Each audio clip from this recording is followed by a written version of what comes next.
Next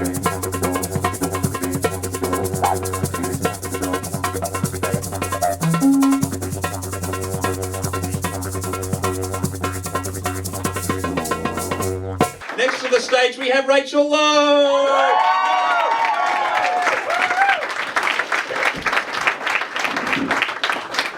Hi everyone, my name's Rachael, and I like free education.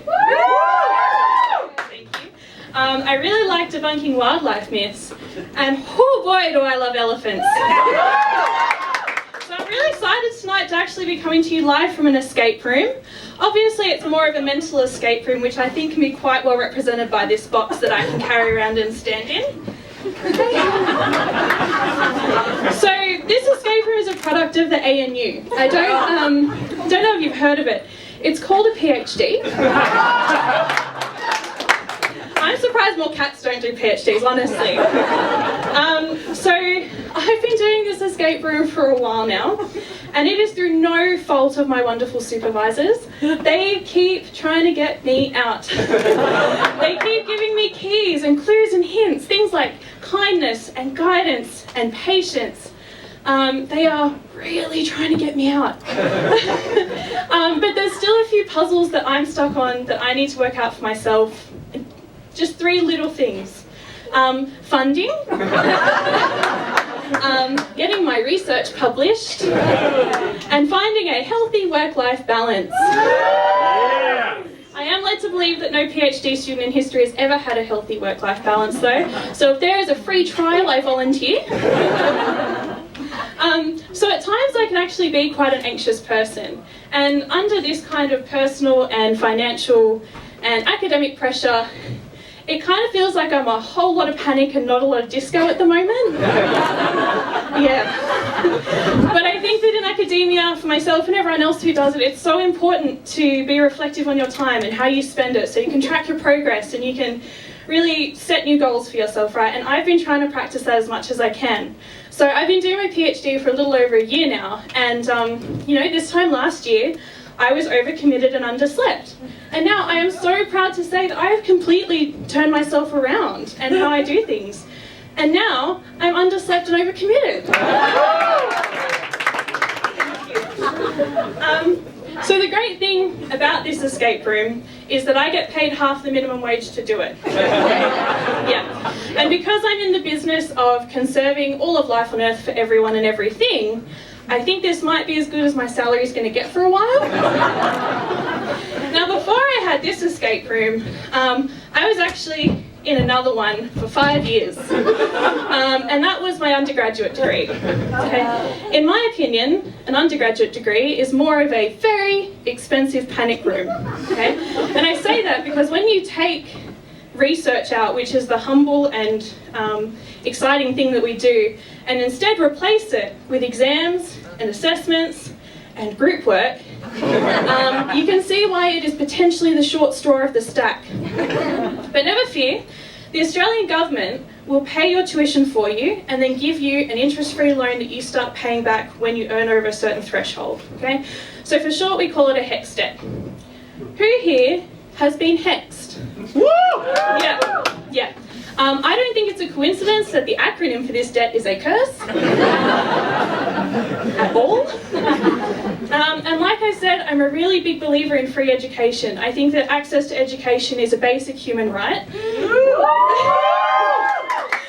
So I set out on a peaceful protest, and also I'm doing it because of who I am as a person, to find a way out of my HEX debt, to find a loophole, okay? And I came up with a flawless 3-step plan, okay? Step 1, get my very, very expensive degree, check. Step 2, my research is on wild African elephants, and they are truly the love of my life, but you may notice there's quite a distinct lack of wild African elephants in Australia, which positioned me very well to fuck off to Africa and not pay back my HEX debt. And of course, step 3 is profit. Okay? And that was going so well for me until last year a bunch of people in the government who, if I may say, did get a free education in the 70s, decided that it didn't matter where in the world you were, you had to pay your debt back. Okay? So I needed a new plan, so I emailed Elon Musk, of course. What do. Subject: elephants in space.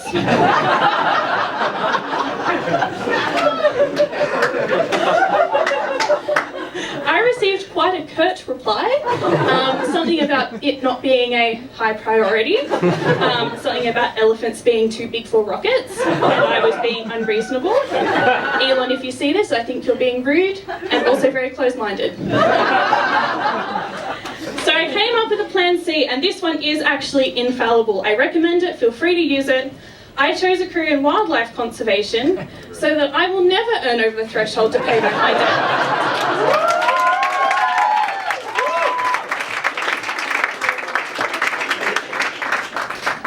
So along with elephants, I love all wildlife. I have my entire life, and it means that I've spent a lot of time trying to absorb as much information as I can about them so I can share that passion with people, and I love it. And it means I have quite a unique skill that I'm quite good at debunking wildlife myths. Don't worry, it is not a skill that will take me over the threshold to pay back my debt, never fear. But I also work in science communication, and that is honestly one of my favourite facets of my life, right? You get to have these amazing interactions with people where you talk about what you're passionate about, what excites you, and they give you information back and they get excited. And 99% of the time it's so wholesome and it's so rewarding. And then there's the 1% of the time where people say something to you that is just too much. It's just too much. And my favourite example is once when I was at work. A middle-aged man walked up to me with 100% confidence. And he said, "Did you know that I saw in a documentary that at night elephants hang by their tails in trees when they sleep?"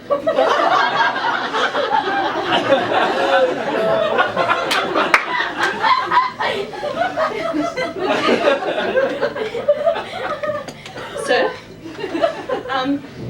the confidence that I have in how incorrect that statement has a p-value of less than 0.05.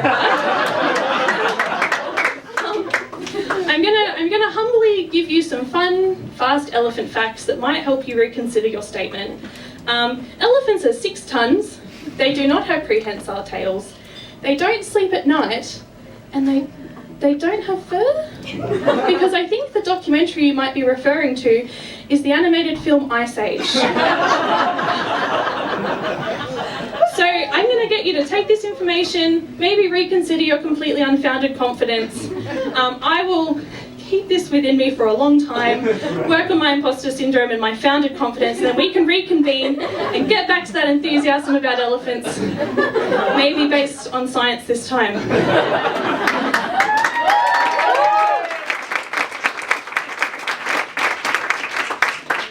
So I think one of the most dangerous myths that we perpetuate as humans is that we're at the top of all of these hierarchies, right? We're the most evolved, we're the most developed, we're the most intelligent, and always the hierarchy is humans, other mammals, birds, reptiles, amphibians, invertebrates. Now, I work with the world's most intelligent species, and that is the hill that I will die on. Elephants are smarter than us. But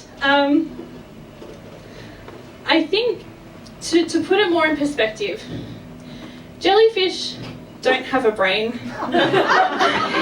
They have a lump of jelly with some neurons in it, and if you put a jellyfish through a blender and left it in the right environment for long enough, it would reform into a jellyfish. And they have existed on this planet for millions of years and somehow have managed to not destroy it. So on a positive note, I think we just need to be more like jellyfish, okay? So how can we do that? I think the first step is that conservationists like myself and all my wonderful colleagues here tonight and everyone who has a passion for conservation maybe should get paid more so we can do the research and do the work towards actually saving the planet.